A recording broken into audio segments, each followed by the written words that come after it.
Bonjour, voici un kit de survie pour réviser ton DCG en UE1, des fondamentaux du droit.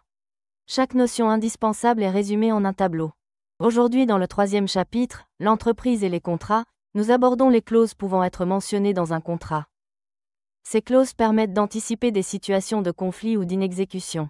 Tout d'abord, la clause limitative de responsabilité fixe à l'avance un plafond, au montant des dommages-intérêts qu'une partie devra payer en cas de manquement à ses obligations.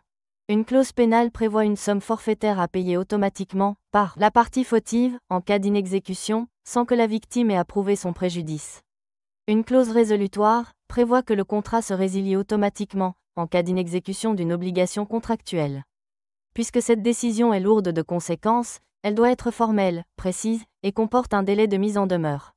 Nous avons déjà abordé la clause compromissoire dans le clip sur les mardes. Elle impose aux parties de recourir à l'arbitrage plutôt qu'au juge en cas de litige. Elle est valable uniquement entre professionnels. La clause attributive de compétence désigne à l'avance le tribunal compétent en cas de litige. Elle est valable uniquement entre commerçants et doit être clairement acceptée. Enfin, la clause de réserve de propriété prévoit que le vendeur conserve la propriété du bien jusqu'au paiement intégral du prix par l'acheteur.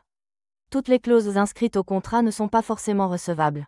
En effet, une clause est abusive lorsqu'elle crée, au détriment du consommateur ou du non-professionnel, un déséquilibre significatif entre les droits et obligations. Dans ce cas, elle est réputée non écrite, c'est-à-dire qu'elle sera sans effet, sans annuler le reste du contrat. Bonne révision.